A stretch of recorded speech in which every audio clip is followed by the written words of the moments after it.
Here's something I've always found interesting. Fortnite players will spend weeks roasting Nick30, they will clown on streamers, they will argue with creators on Twitter, and every few months it feels like the community picks a new target, but somehow, typical gamer never ends up in those conversations. And that's weird, because if you really think about it, typical gamer and Nick30 have a lot in common. Both are family friendly, both have been making content for years, both have huge audiences, both build their careers around Fortnite. So why does one constantly deal with backlash while the other seems to avoid it almost entirely? To answer that, we need to go all the way back to the beginning. Before Fortnite, before tournaments, before icon skins, before millions of subscribers, typical gamer was just a Canadian kid named Andre Rebelo, uploading gameplay videos to YouTube. He started his channel back in 2008 and eventually found his audience through Grand Theft Auto. And honestly, it's not hard to see why people stuck around. Back then, typical gamer wasn't making heavily edited challenges videos or massive productions. Most of his content was just long GTA sessions, sometimes an hour, sometimes even longer. But that was the appeal. It didn't feel like somebody trying to farm clips. It felt like you were hanging out with a friend who happened to be really entertaining. He had a face cam on, he joked around, he interacted with viewers. And over the time, people became invested in him as a person, not just the game he was playing. That approach worked. By 2015, he had already crossed 1 million subscribers. And unlike a lot of creators who blow up overnight, his growth felt steady. No major scandals, no huge controversies, just years of showing up and making content. Like a lot of gaming creators, Andre eventually moved into Fortnite when the game exploded. But unlike some creators who simply chased the trend, he actually became good at it, like really good. He competed in tournaments, nearly qualified for the Fortnite World Cup, built an entirely new audience, and somehow managed to transition from a GTA creator into one of the biggest Fortnite personalities in the world. And that's not really easy to do, to be honest. Most creators struggle when their main game dies. Typical gamer adapted, and that ability to evolve is a huge reason why he's still relevant today. Now, personally, I don't really watch Typical Gamer much these days. I know a lot of people who do, but I haven't been a regular viewer for a while. That said, I used to watch him a couple years ago, and one thing that always stood out to me was how normal he felt. He was family friendly, but it never felt forced. He was trying to remind you every 5 seconds that he was family friendly. He wasn't constantly getting into arguments. He wasn't turning every little situation into a discussion. He just played games, made videos, and moved on. And honestly, I think that's a big reason why people respect him, because whether you watch him or not, he came across as genuine. And this is where the comparison gets interesting. A lot of people say Nick30 gets hate because he's family friendly, but I don't really buy that, because if being family friendly was a problem, Typical Gamer would be getting the same treatment, and he doesn't. The real difference is how they handle the attention. When Typical Gamer gets criticized, most of the time he ignores it. When drama appears, he stays away from it. He doesn't make it bigger. He doesn't keep feeding it. He just moves on. And eventually the internet gets bored. That's important, because internet drama survives on reactions. No reaction,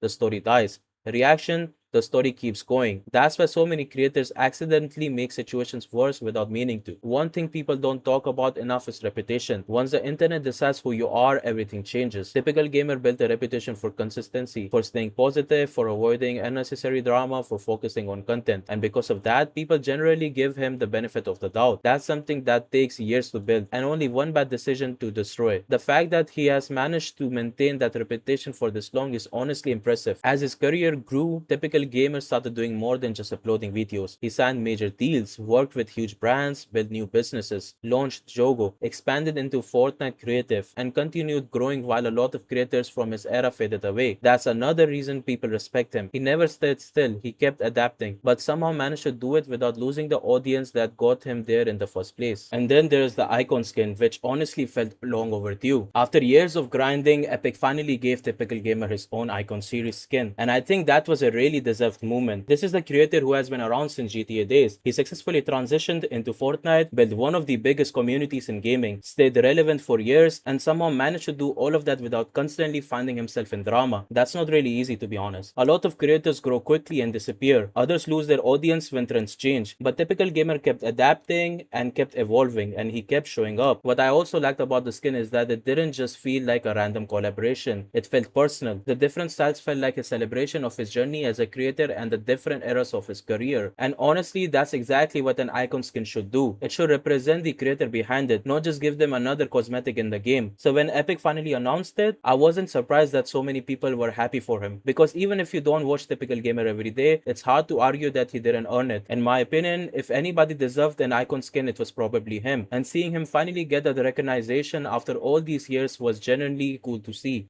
So, why does typical gamer never gets hate? It's not because he's perfect, it's not because everybody watches him, and it's definitely not because he's family friendly. It's because over the years he has built a reputation for staying out of drama, staying consistent, and letting the content speak for itself. Even though I don't watch him all the time now, I still understand why so many people do. He comes across as somebody who enjoys what he does, and in a world where so many creators are constantly involved in controversy, that ends up standing out more than you would think. Maybe that's a real reason people respect typical gamer, not because he's loud, not because he's controversial, but because after all these years, he is still just being himself.